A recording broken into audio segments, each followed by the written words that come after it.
Scenarios. Pequeñas soluciones para problemas enormemente graves.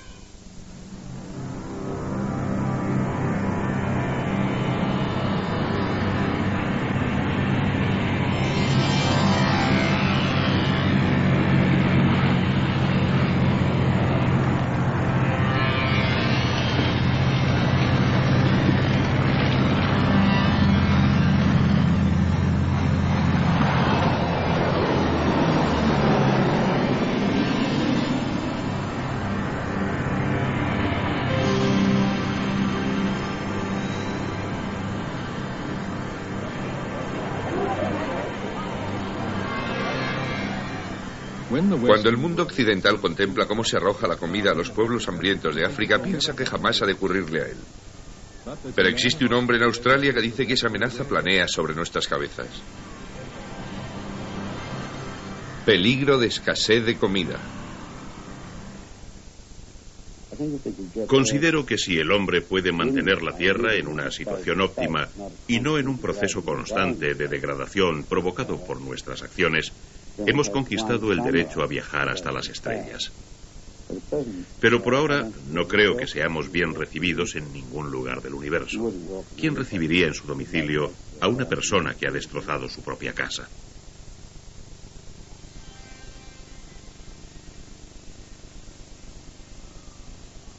Bill Mollison nació en Stanley, Tasmania. Ha pasado su vida en los desiertos australianos, trabajando, investigando, explorando.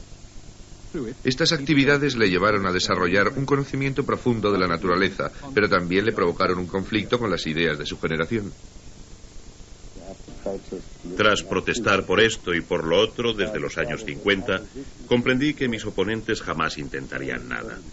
Por esta razón, en el año 1972 me separé de la sociedad, limpié un terreno entre matorrales, construí una casa y un cobertizo. Planté algunos árboles y decidí vivir aislado. Pensé que a través de la historia muchos hombres disgustados con la humanidad habían decidido lo mismo. No tardé mucho en darme cuenta, fueron algunas semanas, de que no podía aislarme aquí y dejar que los bastardos lo destruyeran todo. Decidí, pues, regresar y luchar. Empleé 2 años en pensar cómo había de luchar y decidí que no utilizaría las armas convencionales, sino que recurriría al pragmatismo y con un sistema claro y metódico.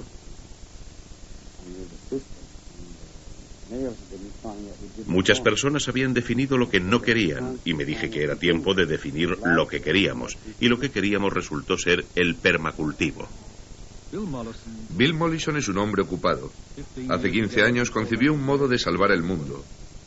Ahora dedica toda su vida a promocionarlo.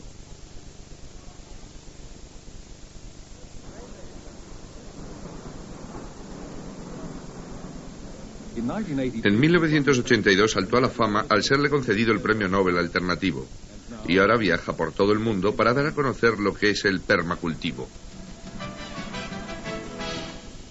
Nos encontramos en Christchurch, Nueva Zelanda, con Radio Nacional. Bill, quiero que nos definas claramente la idea básica que encierra el permacultivo.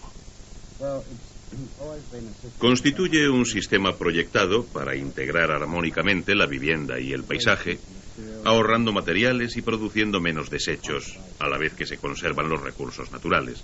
Se trata de un proyecto realmente práctico. ¿Cuál es la extensión del movimiento por el mundo? Lo hemos enseñado en cerca de 30 países y probablemente en 200 lenguas diferentes. Bienvenidos. Quiero presentarles a Robin Francis y ella dirá exactamente lo que yo quiero decir. La sociedad en bloque se está dando cuenta de lo que sucede. La conciencia de lo que ocurre crece en todos los sectores. El permacultivo es un poco de todo. Algunos piensan que se trata de una nueva arquitectura, otros creen que es más bien un modelo de granja orgánica. Los hay que piensan que es una filosofía y un modo de vida, mientras que otros consideran que es la única esperanza. Me llamo John Prakash Perrera y vengo de la India. Botswana está desarrollando un importante centro de permacultivo. La razón que me ha conducido aquí es un proyecto de trabajo, una investigación global. Mi nombre es Badri Dahal y vengo del techo del mundo, de Nepal. Soy Bill Mollison, vengo de Tweed River, en Nueva Gales del Sur, en Australia. en donde hemos plantado más de 500.000 de árboles el año pasado.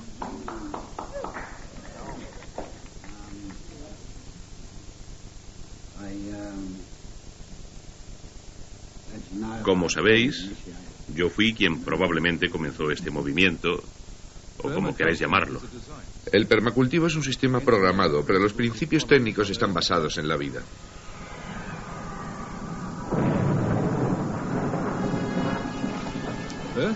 La tierra envuelta en polvo y gas, bañada en la energía de un horno de hidrógeno llamado Sol.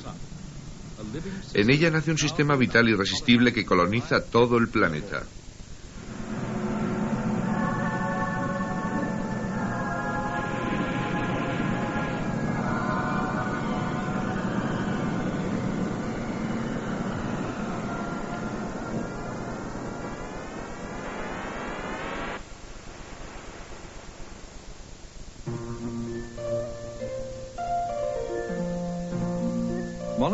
Mollison observa este proceso y encuentra en él un modelo. Ante nuestros ojos tenemos un sistema permanente y fecundo, aunque cada vez se hace más complejo. Es impresionante encontrarse en medio de un bosque. Estos hayedos antárticos tienen más de 1 billón de años. Existían en Gondwana, el antiguo continente que estuvo formado por Australia y América del Sur. Gracias a los millones de especies distintas que existen en ellos, han perdurado hasta nuestros días. Esta complejidad los hace adaptables y productivos.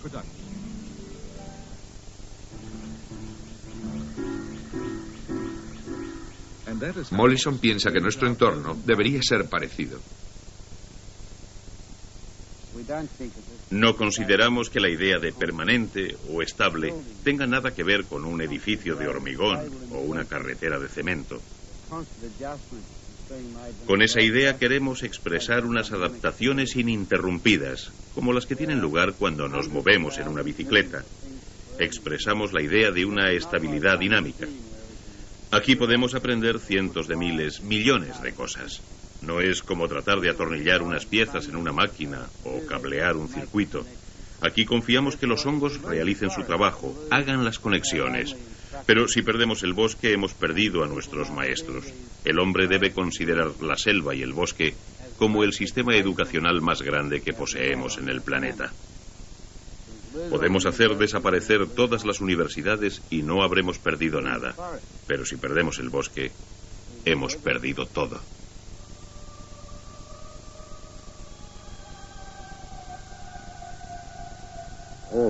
Todos los reyes y sistemas políticos que conozco han convertido las naciones enteras en un desierto. Y las cosas de las cuales se muestran más orgullosos, las ciudades, canales, sistemas de regadío, etc., son los elementos que han destruido sus cultivos. Y no se ha cambiado. Si el hombre no recupera y construye sus propios jardines y se sienta en su propio paraíso, terminaremos todos y el mundo entero reducidos a polvo. El permacultivo ha constituido siempre algo más que una huerta. Surge de las dudas e interrogaciones a que la sociedad se enfrenta en la década de los 60 y que ya surgieron hacia 1890 y en los años 30 de nuestro siglo. ¿Por qué la sociedad, con todas sus posibilidades, conocimientos y recursos, está abocada a un callejón sin salida? Lo que encierra la palabra permacultivo se encuentra en la expresión agricultura permanente. Pero lo que yo siempre tengo presente es la idea de vivir inmersos en la agricultura. Mollison piensa que en lugar de vivir entre cemento y cristal, deberíamos construir con elementos vivos. Afirma que su idea puede adaptarse a cualquier circunstancia. Lo único que hay que hacer es plantar. Esta granja no tiene más que 3 metros cuadrados. Esto constituye un suplemento de 2 metros cuadrados. Existe también un espacio horizontal junto a la galería que es ideal para vides. No hay moho, no hay lluvia, no hay moho. En campo abierto puedes construir estanques y lagos con una superficie del 15% del total. Pero en este paisaje hemos conseguido hasta el 15% de cultivo acuático que ha de tener plantas muy productivas.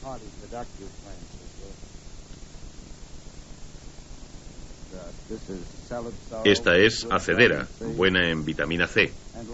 Más tarde sembraremos algunos guisantes para que trepen por esta celosía. Estas son enredaderas moradas. Tenemos también un jardín de hinojo. En el sistema acuático tenemos berros, estupendos en ensalada, y que tienen gran cantidad de vitaminas y minerales. Podemos utilizar berros de agua vietnamitas y taro. Podemos cortar algunas de estas plantas y utilizarlas como espinacas. Podemos coger raíces y fermentarlas para obtener poi y cantar canciones hawaianas. En conjunto aquí se produce la quinta parte de la comida que una pareja puede consumir y queda espacio libre. Además, me divierto. Es más divertido que el ajedrez. Podemos poner algunos pececitos aquí y hasta ranas.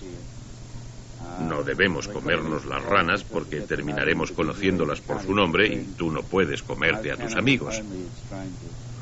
La mayoría de los caníbales solo comen extranjeros. Bien, aquí tenemos los primeros frutos del jardín.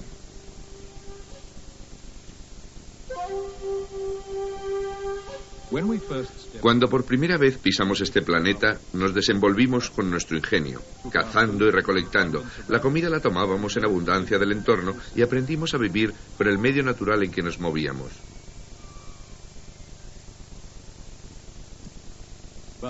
Pero desde el instante en que nos organizamos en comunidades, también comenzamos a organizar la naturaleza. Fue necesario trabajar para obtener cosechas anuales. La agricultura se convirtió en la actividad central del planeta y sus excedentes dieron lugar al crecimiento de las ciudades y a la era industrial.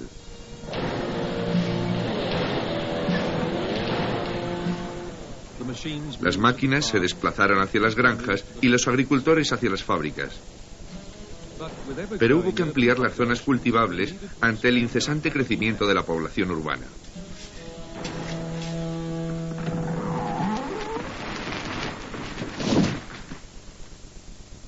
Esto es una cuña de apoyo. Tú colocas un tablón aquí y saltas sobre ese punto. Produces un corte con el hacha y colocas una cuña. Te colocas al otro lado, cortas con la sierra y el árbol cae. A la edad de 20 años, Mollison formó parte de la generación que taló los bosques. En conjunto, desde el año 1940 hemos talado una superficie similar a la de América del Norte.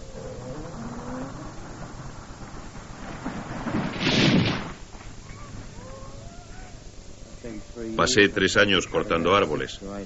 Creo que cada día cortábamos la madera necesaria para construir 8 casas, suelos, estructura, paneles. Un día se me ocurrió durante el almuerzo preguntar a mis compañeros si alguno tenía casa, y ninguno teníamos. De pronto se me ocurrió que estábamos destruyendo las cosas para el resto de la sociedad, y me preguntaba cómo era posible que no fueran ellos los que se construyeran sus propias casas. Desde entonces decidí no volver a cortar un árbol. Aquí ves el caos que puedes producir cuando no piensas las razones de lo que haces.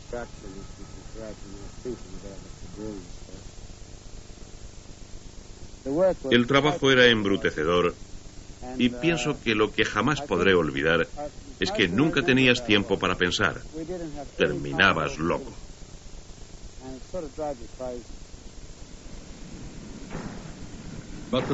Pero las máquinas prometieron terminar con el trabajo absurdo y el monocultivo se convirtió en el método nuevo de producción. Ofrecía la visión de alimentar el mundo con kilómetros y kilómetros cuadrados de un solo cultivo. Hoy día, la mitad de la producción del mundo consiste básicamente en 4 tipos de plantas fácilmente recolectables: trigo, maíz, arroz y patatas. Pero hemos simplificado la naturaleza y algo ha comenzado a ir mal. No solo hemos producido monocultivos, sino monoplagas.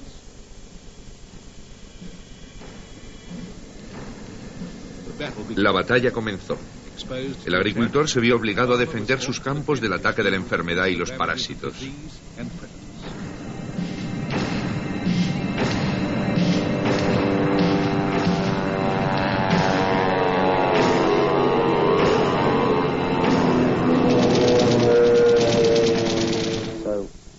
En cierto modo, la agricultura, tal y como se entiende hoy día, o tal y como se ha concebido desde 1940, no es más que la continuación de la Segunda Guerra Mundial. Desde el año 1940, el 70% de nuestro suelo ha sido destruido. Con todos los armamentos y fabricantes químicos dirigiendo sus armas contra la naturaleza, la agricultura ha envenenado el 40% de las aguas del mundo. Una especie viviente se pierde cada 6 minutos. nada es tan destructivo. Si no detenemos la agricultura, moriremos. Dentro de 20 años, 1/3 de la tierra cultivable tendrá que alimentar al doble de la población.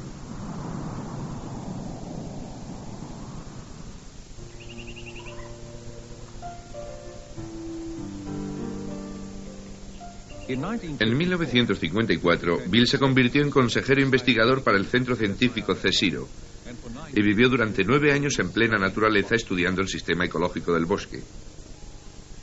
En 1966 retomó los estudios normales y más tarde fue destinado a la Universidad de Tasmania. Durante más de 15 años adquirió un conocimiento práctico muy grande sobre los bosques. Observando los sistemas forestales, me di cuenta de que su productividad era cientos de veces superior a los sistemas agrícolas creados por el hombre.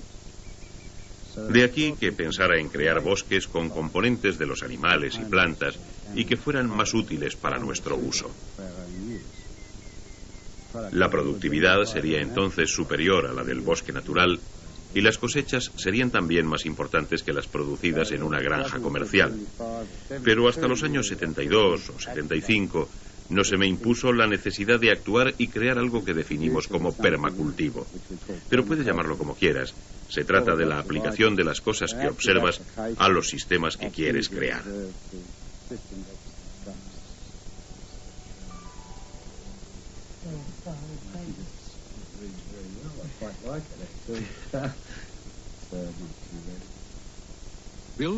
Bill está convencido de que puede construir ambientes tan permanentes como el bosque natural. En sus proyectos se integran en un sistema vivo las casas, las plantas y los animales. Comienza al otro lado de la puerta. Cada zona está constituida por un conjunto de especies que se regulan entre sí y que prácticamente no necesitan mantenimiento. Cada elemento tiene varias funciones. Un obstáculo puede ser un conducto de aire o reflejar la luz del sol para calentar las plantas. En 1978 publicó su manifiesto El permacultivo. Después se publicaron otros 2 manuales de proyectos sobre el medio ambiente y sus trabajos se han traducido a 7 idiomas. Yo no estaba preparado para lanzarme a estudiar proyectos de granjas, aparte de que me aterrorizaba la idea de proyectar para los demás. Estuve haciéndolo gratis durante algunos años, 3. Y solo cuando hube proyectado unas 300 granjas y vimos que el resultado era maravillosamente positivo, me sentí con capacidad para enseñar. Hasta ese instante no se me había ocurrido enseñar a proyectar. La tierra, todo lo que abarca nuestra mirada, no produce nada. ¿Y qué voy a hacer con ella? Solo se trata del tipo de bosque que hay que elegir. A largo plazo podemos tener madera de gran calidad. Mollison estaba preparado para enseñar a quien quisiera escucharle. Al aumentar los movimientos para salvar la naturaleza, encontró un auditorio dispuesto a escucharle. Pero mientras una gran parte se dedicaba a la defensa de los medios naturales existentes, Bill preparaba sus fuerzas para la recuperación de la tierra que ya había sido destruida.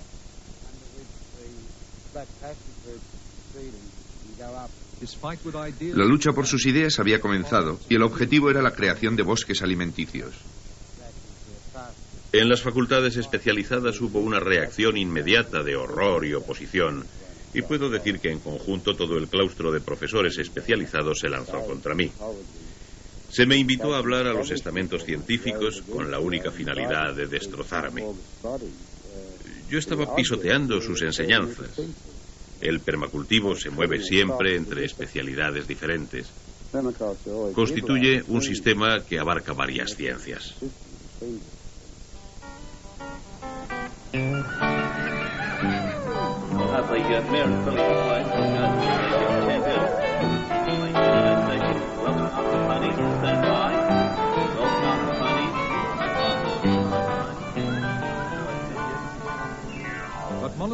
Las ideas de Mollison fueron imponiéndose y su grupo de seguidores terminó influyendo en la opinión pública. Cada año, las ciudades importantes celebran una exposición y el grupo de permacultivo local tiene su caseta al lado de los fabricantes de tractores y de los fabricantes de pesticidas. Aunque se enfrentan a intereses creados muy poderosos, están seguros de ganar la batalla con su sistema.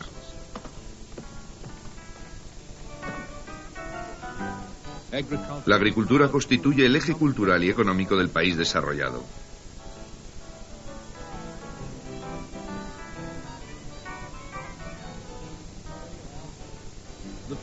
El sistema ofrece una visión rosa de riqueza rural y abundancia. Pero Mollison insiste en que el problema real es que la agricultura moderna no es un sistema dirigido a la producción de comida, sino a la obtención de dinero. Al mantener este afán de lucro, la agricultura moderna no tiene en consideración los recursos en que se apoya. Nadie paga todavía por la destrucción que existe al final de la cadena. La sociedad está atrapada en este sistema de destrucción. En lugar de eso, tú puedes plantar tu propia huerta en pocas semanas y tener hortalizas y madera para toda tu vida. Considero que es mucho más sano y responsable que la gente se prepare para esas pocas semanas de trabajo.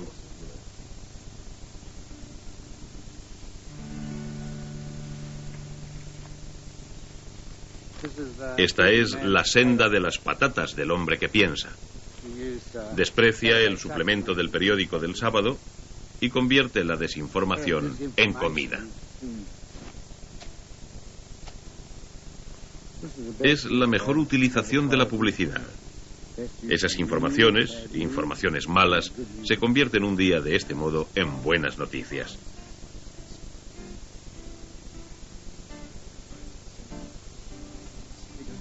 Puedes colocar paja sobre las patatas porque se abrirán camino por ella, mientras que para otras plantas sería mortal.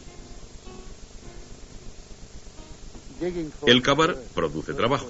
El trabajo origina el cavar. Las malas hierbas exigen la azada. El cavar produce los hierbajos. Causa y efecto, un círculo vicioso. Las capas de paja imitan el manto de desechos del suelo del bosque. Retienen el agua al impedir la evaporación y también controlan las malas hierbas.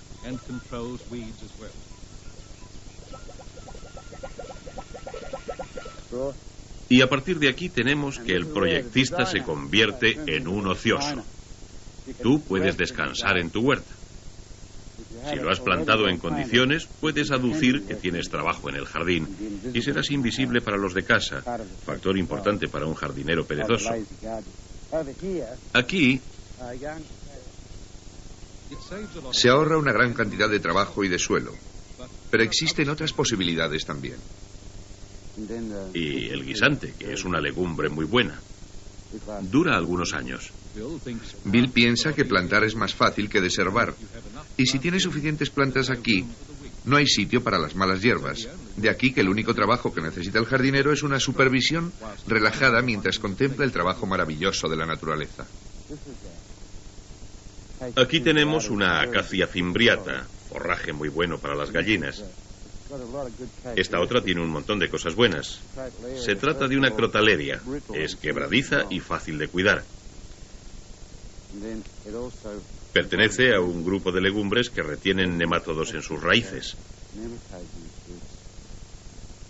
Tiene 3 pequeñas células como esta. Los nemátodos pasan a través de ellas, pero los estrangula y se los come. Todas las plantas son carnívoras. Terminarán comiéndote. Antes de que sea comido por las plantas, Bill espera poder realizar un montón de cosas mientras come. El cilantro, como es un espontáneo, no lo plantamos. El apio, algunos repollos. Estos pequeños son buenos para una familia pequeña. Forman una protección para el suelo. El perejil aquí. Y luego mucha albahaca, muchísima. Y no hay que preocuparse por la irregularidad de este jardín. Inevitablemente se convertirá en un caos. Esta falta de orden es en realidad el orden natural más adecuado. La pulcritud constituye el desorden.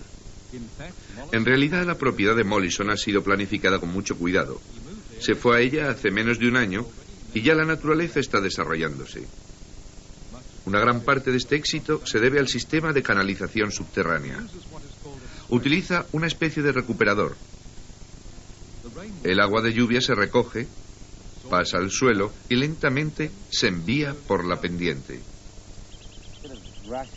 En lugar de dejarla correr por el terreno, y tendremos un erial 3 días más tarde, toda este agua está pasando lentamente por el subsuelo bajo el sistema de árboles que coloqué allí para levantarla.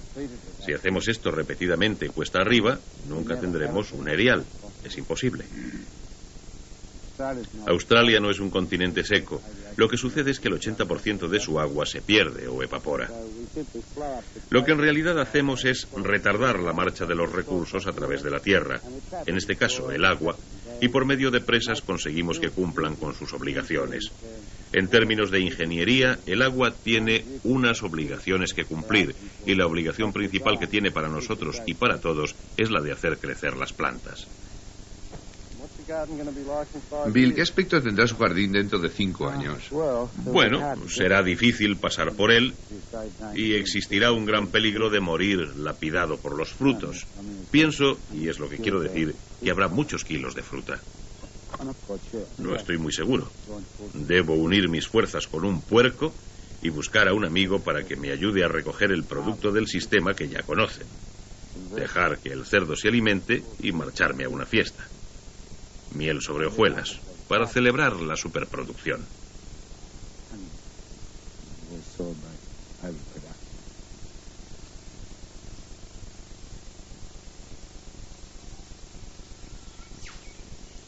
Bill espera que su jardín se haga tan tupido como este bosque. Pero un bosque es algo más que un conjunto de árboles y plantas. También es el hábitat de muchos animales. Puedes considerar un animal como una parte móvil del bosque. No es algo separado de él. Los pichones vienen al bosque y comen sus frutos de lo alto de los árboles y los llevan fuera del bosque y de este modo lo amplían. Por lo tanto, los pichones son plantadores y un sistema de ampliación de este bosque. El wallaby no puede existir sin los hongos sin el árbol no puede existir sin los hongos ni el wallaby. Es un círculo.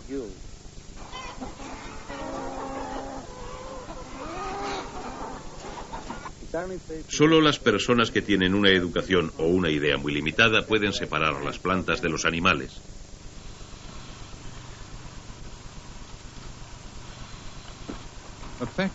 En una granja mecanizada, el pollo vive en una jaula de alambre, reacciona con una máquina automática de alimentación y termina en un horno. Es una vida frustrante. Para Bill, el trauma no es solo para los pollos. Nosotros nos perdemos cuando vivimos separados de los animales. Ve nuestra salvación haciendo que las gallinas regresen a casa, donde pueden ayudarnos en nuestras tareas.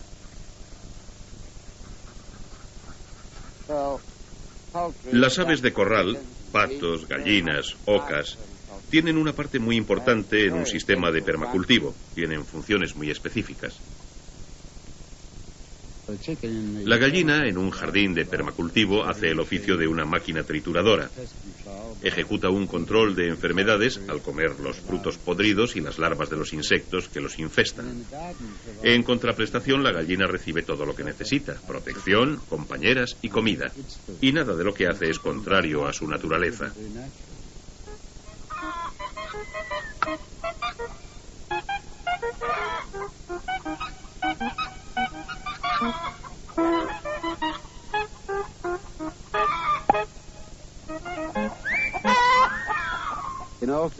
En todos los sistemas en los que el animal forma parte, al menos la mitad de lo plantado puede ser expresamente plantado para los animales.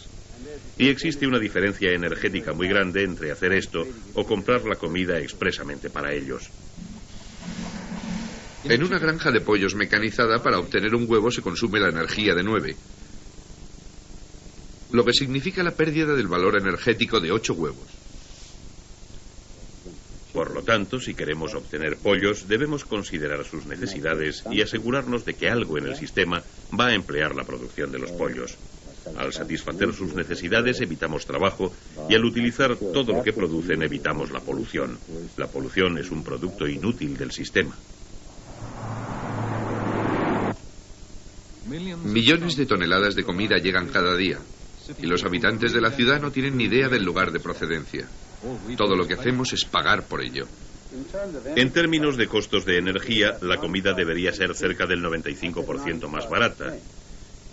Dije 95% si lo cultiváramos en la ciudad de Nueva York, porque solo en su distribución perderemos el 13%. Pero ese 95% que señalamos incluye el transporte a Nueva York o empaquetado y la retirada de los productos deteriorados.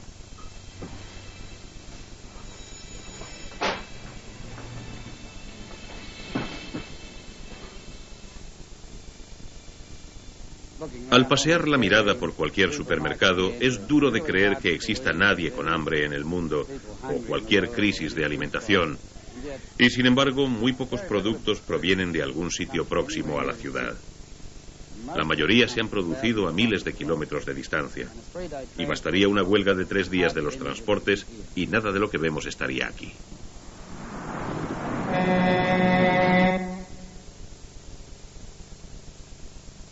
La solución de Bill es producir la comida donde se vive. ¿Es una utopía? En un patio trasero de una barriada, uno de los primeros proyectos de Mollison está madurando. La tierra abarca una superficie de 1/4 de acre y la casa constituye un ejemplo estupendo de sus ideas. Aquí encontramos cada cosa en su sitio. Esto es un arado antiguo. Es como colgar alguno de los quemadores de los hornos de Dachau, una reliquia que corresponde a una agricultura que está desapareciendo. A pesar de que este jardín está lleno de comida, no se necesita un arado. Existen unas 500 clases diferentes, por lo que aún en invierno hay bastante comida para toda la familia y los vecinos. Fortunella, uno de mis frutos favoritos, sobre todo tras 1 o 2 meses de tenerlo en brandy y azúcar. Esto es perejil japonés. Lo llamamos los verdes desechados. Es importante para la salud de las gallinas. Un baño lleno de castañas de agua chinas, deliciosas. Puedes comprarlas en botes, pero aquí las tienes naturales y son siempre crujientes. No hay nada como sentarse cerca de un estanque indio y contemplar un grupo de atractivas mujeres recogiendo castañas de agua y colocándolas en vasijas de metal. Es muy sensual.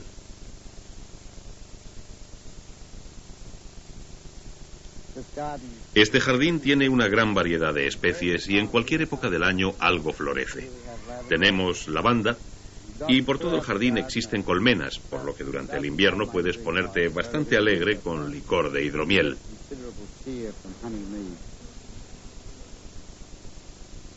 Sin embargo, en lugar de beber con alegría en nuestros jardines, mucha gente prefiere cortar la hierba de su césped. Mollison piensa que este cáncer verde es una amenaza seria.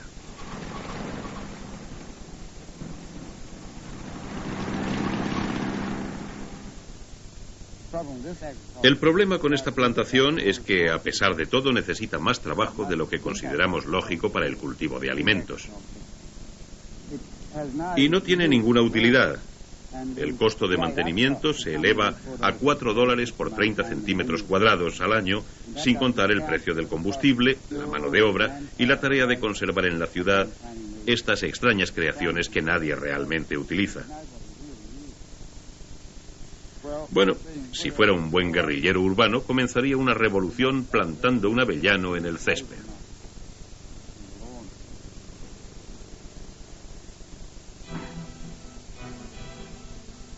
La gente puede que no utilice el césped, pero lo cuidan.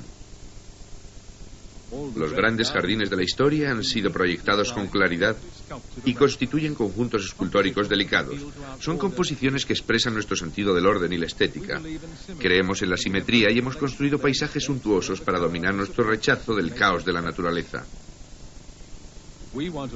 Queremos vivir en un mundo en el que la naturaleza esté aseada, sea higiénica y segura.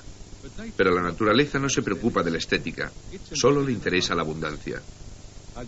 Los feos manglares, por ejemplo, es el medio ambiente más productivo que existe sobre el planeta. Siempre nos hemos acercado a los mangles con cierta reserva. No son fácilmente accesibles, son barrocos, tienen un olor fuerte y son rugosos. El olor es un signo de fertilidad. La materia orgánica que se descompone suministra alimento a cientos de peces y crustáceos que crían en sus aguas. Durante años hemos rellenado estos pantanos cortando mangles, hemos secado estas corrientes y la zona la hemos convertido en suburbios residenciales de clase media. La marea alta está señalada en el muro de contención por una línea negra y esto te deja a 30 o 60 centímetros por encima del nivel del mar.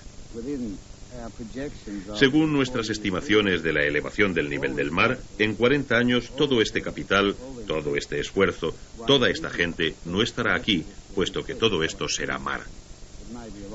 Podía ser más productivo, pero desde luego va a consumir con certeza una gran cantidad de esfuerzo humano y recursos. Todo el mundo tiene un barco atunero y en 2 o 3 años ya no quedarán más atunes. Y convertir un sistema natural altamente productivo en un sistema artificial de alto consumo es una aberración o una locura.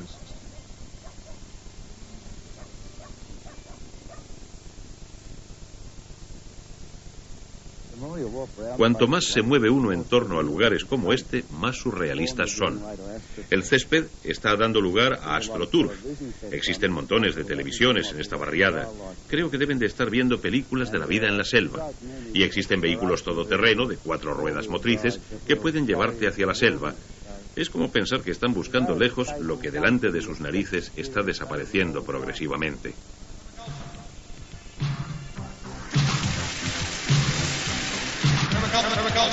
Let's wake up and let's get real. Stop complaining and take the wheel. 5 billion people with each one seed. Could we plant all the forest in just 1 week? Plant a garden and recycle your waste. Really grow. You do it in your own little space. Daikon. Permaculture. 4 billion years on this here globe is a lot of evolution, so I've been told. Highly evolved though we may be, we need to get a sense of ecology. Masanobu, Fukuoka, Bill Morrison too, Wes Jackson and people like me and you. We make a difference in the world, we make a sound profound when we pass the word around. Permaculture. Permaculture. Permaculture. Permaculture. Permaculture. Super client is Gaia, she's the queen, cause we're all a part of her living machine. It's up to us, the permaculture crew, to see this madness through and through. Set an example for the world to see, bring our mother back to harmony. Uno de los peligros más graves al que nos enfrentamos es que en estos instantes estamos jugando con la estructura genética de las cosas. Uno de los ejemplos más claros es el tratar de evitar que se hielen las fresas. Me refiero a que en California han alterado la naturaleza de una bacteria, Pseudomonas aeruginosa, con el fin de que la helada no afecte a la cosecha. Esto constituye una alteración genética. Esa misma bacteria es un organismo muy eficiente para la formación de las nubes y puede que estemos dependiendo de esa bacteria y similares para obtener la lluvia. Vamos pues a impedir la lluvia en el mundo al tratar de evitar que la escarcha caiga sobre una cosecha de fresas californianas. Debemos hacer recaer toda la culpa en los científicos, que hoy día son básicamente inconscientes. Bill considera que antes de manipular los componentes genéticos individuales deberíamos comprender su papel en el sistema planetario. Ya hemos desestabilizado en parte los modelos climáticos y apenas sabemos cómo controlarlos. Sin embargo, nuestros recursos más necesarios los suministra la naturaleza. Pensamos que el agua es abundante, cuando en todo instante solo el 3% es potable y casi toda está en forma de hielo. La parte restante está en continuo movimiento y es purificada en la medida en que el sol acciona su ciclo.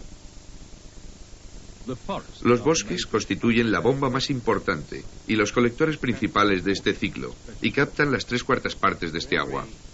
Por cada 3 pulgadas de este desecho podemos absorber 1 pulgada de lluvia. Sobre el suelo existe pues una alfombra muy absorbente. Tú puedes considerar básicamente el bosque natural como un sistema de árboles o como un lago.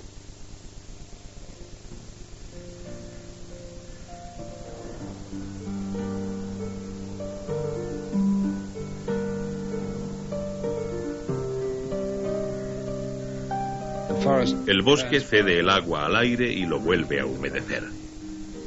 De aquí que sea un generador de nubes. Al mismo tiempo, la selva libera colonias de bacterias a las corrientes de aire, y tales bacterias serán los núcleos de hielo para las nubes. De aquí que los bosques sean en todos los sentidos los creadores de su propia lluvia. Un bosque crea 5 o 6 veces más lluvia que un paisaje desolado. Por lo tanto, el río y el bosque están en una interdependencia constante. El río viene a ser para el bosque lo que la savia para el árbol, y a la vez suministra elementos nutritivos en 2 direcciones. El pescado suministra el fosfato que alcanza el bosque a través de los pájaros y animales, mientras que el bosque suministra al río hojas. Si en este medio eliminamos el bosque a favor de la agricultura, tenemos tal vez un 14% de los elementos nutritivos de todo el sistema en el suelo. Y si perdemos el suelo, perdemos dichos elementos y perdemos el juego. En muchas partes de la Tierra, el juego ya se ha perdido. Haití no tiene tierra. La roca está al descubierto. En Etiopía, el hambre está causada por un descenso de la producción agrícola del 4000%. La mayor parte de los bosques del mundo se han talado para vender la madera a los países ricos. Si se vive en una tierra estéril, la población se ve obligada a destruir los pocos recursos que todavía puedan existir para poder sobrevivir hasta el fin de la semana. Nos es posible extender el bosque sobre superficies históricamente asoladas por nosotros. Reimplantar las especies en sus lugares de origen. Tener conciencia de nuestro sitio en la Tierra, un pequeño lugar dentro del sistema total, constituye quizá el único trabajo que como legado podemos dejar sobre la Tierra para expresar nuestra humanidad. Este proceso ya comenzó en una granja de Southern Queensland. El lugar, en otro tiempo destrozado y erosionado, ha sido de nuevo viable comercialmente gracias a un sistema de permacultivo a gran escala. No solo se produce todo tipo de frutos, sino que se han obtenido maderas exóticas perdidas hacía tiempo. La tierra ha sido dotada de estanques y canales, habiéndose instalado entre ellos cultivos acuáticos. Las especies nativas coexisten con cultivos comerciales. La vida de los estanques es solo una parte de las miles de especies que se introducirán en la propiedad. Ha vuelto a instalarse el bosque natural y la vida animal que atrae constituye una aportación a la fertilidad. El proyecto es plantar aquí estas pequeñas palmeras y helechos para formar un amplio pasillo. Algunos pájaros del bosque natural, como el megápodo, el pavo silvestre, ya están acudiendo.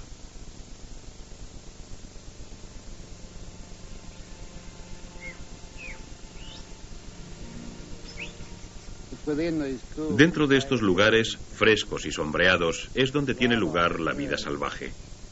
Puedes notar las ratas de agua a lo largo del río. Hay grupos de comedores de miel que van a través de este espacio y con frecuencia puede verse la llegada de pichones del bosque. Los pequeños canguros están próximos y pronto se atreverán a introducirse por todo el sistema de la granja. Y para nosotros es maravilloso encontrarnos sentados aquí, un sitio fresco y con sombra, cuando hace tanto calor fuera.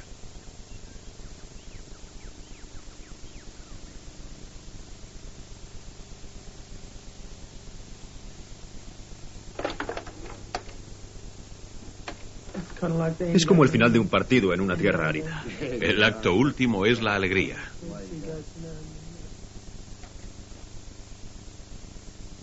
Mollison se ve obligado a acudir constantemente a la línea de fuego de los problemas del medio ambiente, el tercer mundo, en donde trabaja con las organizaciones de permacultivo locales. Muchas culturas que todavía se encuentran en la India y en África pasaron directas de sociedades recolectoras y cazadoras a una agricultura moderna, y la agricultura puede que sea la fase final de desertización de esos continentes. La causa del hambre y la miseria en aquellas sociedades se encuentra en que no han tenido una educación para este tipo de empresa, no han aprendido a desplazarse desde su papel de cazadores-recolectores a horticultores. Cuando concluí mis estudios me dediqué a trabajar en el terreno de la agricultura sin ser consciente de lo que hacía. Entonces oí hablar de Bill Mollison y sus trabajos y publicaciones, y caí en la cuenta de que no era honrado conmigo mismo, ni con el país, ni con mi gente.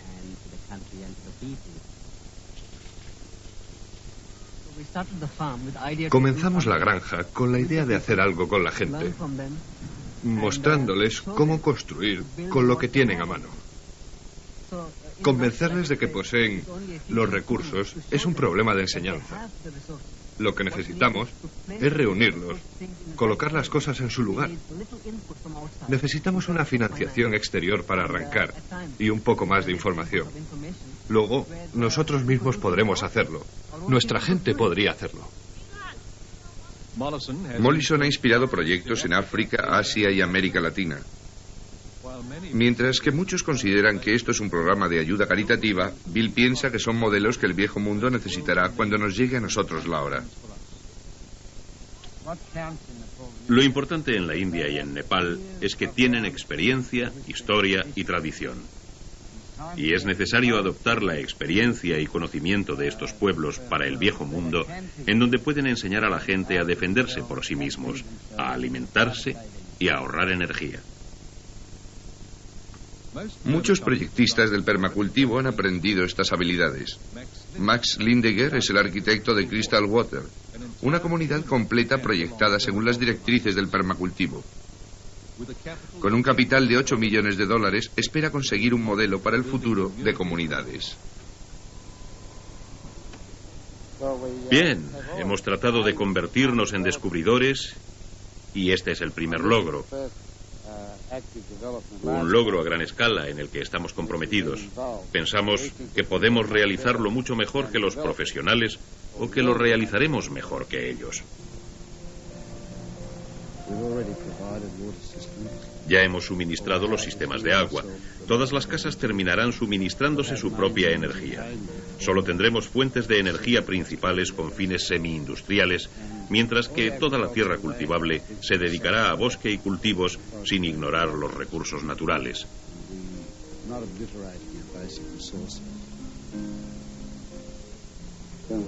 Cuando por primera vez, en 1975, propuse el permacultivo, solo existía un modelo en mi patio.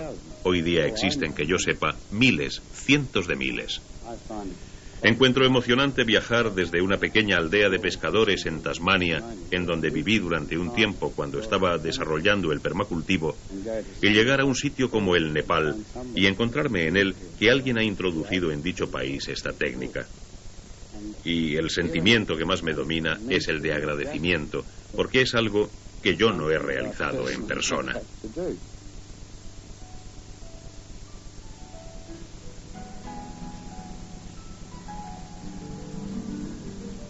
Ha llegado el momento de enfrentarse a la realidad y dejar de considerar esto como una actividad de apoyo. Al permacultivo se le denomina una actividad alternativa. Se le denomina.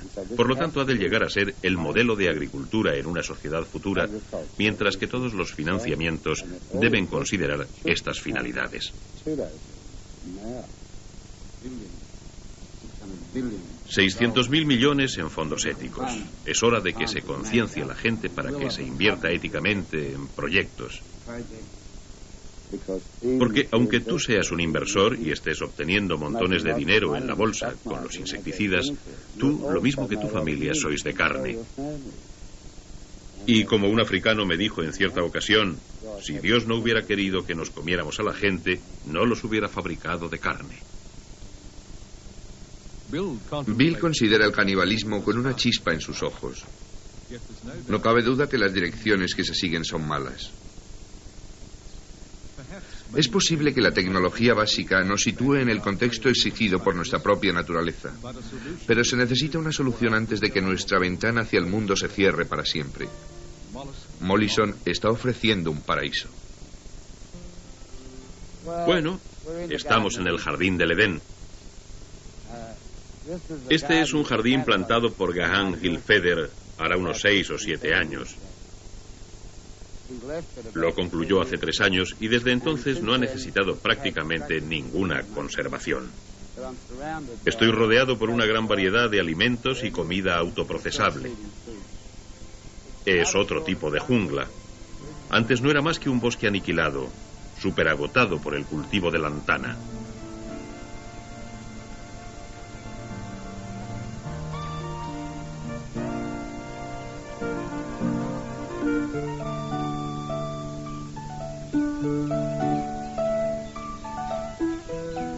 Aguacates a la altura de la cabeza, aguacates a la altura del suelo y mandarinas. Existe un peligro en estos lugares tan amplios, el de perderse. Pero si te pierdes hay muchas cosas para comer y es lo importante. Este es uno de los pocos lugares bajo los trópicos que fueron desde el principio bien proyectados y plantados. Teniendo en cuenta todo, cuando Aga Khan hizo esto, creo que sabía cuál iba a ser el resultado. Y todavía la gente me pregunta, ¿funcionará el permacultivo? Yo les respondo, ¿crecerán las plantas?